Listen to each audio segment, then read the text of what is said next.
Friends, আমি শুভদীপ। আপনারা দেখছেন আমার ইউটিউব চ্যানেল অঙ্কের পাঠশালা।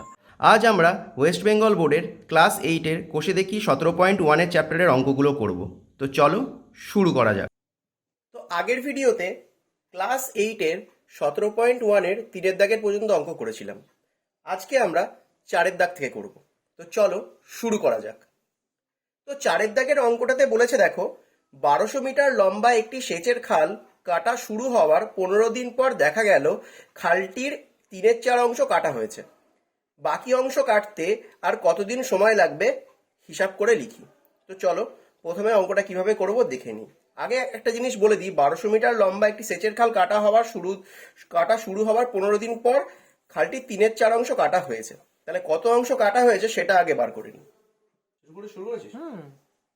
তাহলে 4-এর দাগের অঙ্কটা প্রথমে খালটার দৈর্ঘ্যটা লিখে নিই। খালটির দৈর্ঘ্য 1200 মিটার। 3/4 অংশ কাটা হলে হয়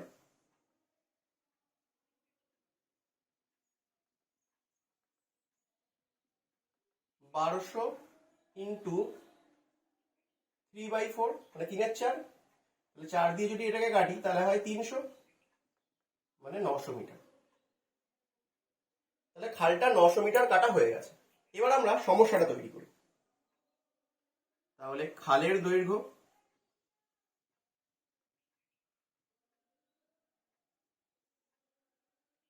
আর আমাদের বার করতে বলেছে সময়, তাহলে লিখবো সময়। তাহলে দেখো এই 900 মিটার কাটা হয়েছে কদিনে? 15 দিনে। তাহলে লিখবো কি 900 মিটার কাটা হয়েছে 15 দিনে। তাহলে বাকি অংশ কতটা আছে?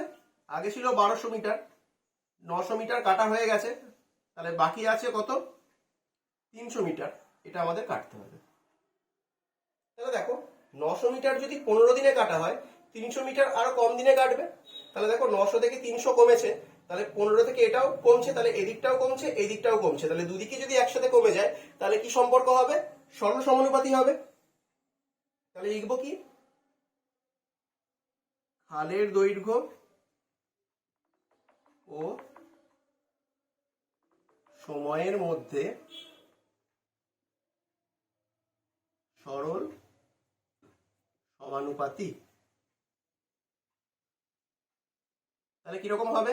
এখান থেকে এখানে যাব, দিয়ে এখান থেকে এইখানে আসবো। তাহলে 900 is to 300 double is to 15 is to x. তাহলে 900 বাই 300 সমান সমান 15 বাই এক্স। এবার কি করবো? কোনাকুনি গুণ।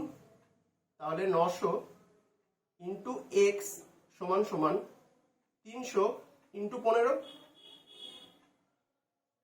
বা এক্স সমান সমান 300 ইন্টু 15 বাই 900। তাহলে কাটাকাটি করলে কি করব? শূন্যগুলো প্রথমে এলিমিনেট করে দিচ্ছি। তাহলে 3 দিয়ে এটাকে কাটলে 3, 3 দিয়ে এটাকে কাটলে হচ্ছে 5। তাহলে অ্যান্সার হবে 5 দিন।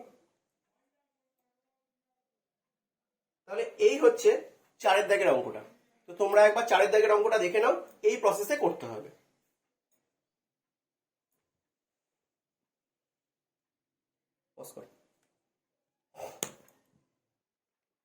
এবার আমরা 5-এর দাগের অঙ্কটা করব। তো 5-এর দাগের অঙ্কটাতে বলেছে, দেখো 3টি ট্রাক্টর দৈনিক 18 বিঘা জমি চাষ করতে পারে। 17টি ট্রাক্টর দৈনিক কত বিঘা চাষ করবে হিসাব করে লিখি। খুবই সোজা। তো চলো কিভাবে অঙ্কটা করবে দেখে নি। তাহলে দেখো প্রথমে সমস্যাটা সাজিয়ে নি। তাহলে আমাদের বার করতে হবে কত বিঘা জমি চাষ করতে পারবে। তাহলে এদিকে দেব ট্রাক্টর সংখ্যা,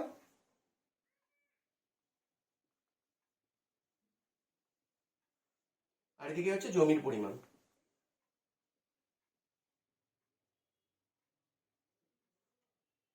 তাহলে দেখো 3টি ট্রাক্টর 18 বিঘা জমি চাষ করছে, 7টি ট্রাক্টর কত বিঘা জমি চাষ করবে? তাহলে দেখো 3টে ট্রাক্টর যদি 18 বিঘা জমি চাষ করে, 7টা ট্রাক্টর আরো বেশি বিঘা জমি চাষ করবে। তাহলে দেখো 3 থেকে 7 বেড়েছে, 18 থেকে যেটা বেরোবে সেটাও বাড়ছে, তাহলে দুদিকেই বাড়ছে, তাহলে এদের মধ্যে কি সম্পর্ক হবে? সরল সমানুপাতি। তাই আমি লিখে দিচ্ছি ডাইরেক্ট আর সরল সমানুপাতি। তোমরা কি লিখবে? ট্রাক্টর সংখ্যা ও জমির পরিমাণের মধ্যে সরল সমানুপাতি। ঠিক আছে, সরল সমানুপাতি হলে 3 থেকে 7 আসবে, 7 থেকে 18 যাবে। তাহলে প্রথমে আমি লিখে নিই 3:7 18:x। এবার লিখি 3/7 সমান সমান 18/x। কোনাকুনি গুণ করছি, 3 × x সমান সমান 7 × 18। x এর মান বার করব, তাহলে 3টা এদিকে চলে আসবে, 7/18/3। 3 দিয়ে 18কে কাটলে হচ্ছে 6। তাহলে 6 আর 7 গুণ করলে হচ্ছে 42 বিঘা। তাহলে 7টা ট্রাক্টর 42 বিঘা জমি চাষ করতে পারবে। তো এইটা হলো 5 দাগের অঙ্কটা।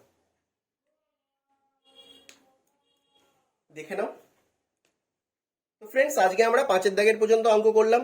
তোমাদের যদি ভিডিওটা ভালো লেগে থাকে তাহলে ভিডিওটা লাইক করো, শেয়ার করো, চ্যানেলে নতুন থাকে চ্যানেলটা সাবস্ক্রাইব করো এবং আমাকে অবশ্যই কমেন্ট করে জানিও ভিডিওগুলো তোমাদের কেমন লাগছে। সাবস্ক্রাইব বাটনের পাশে থাকা বেল আইকনটা প্রেস করে দিও, তাহলে আমার ভিডিও সবার আগে তোমাদের কাছে পৌঁছে যাবে। তো আজ এ পর্যন্তই, দেখা হচ্ছে পরের ভিডিওতে।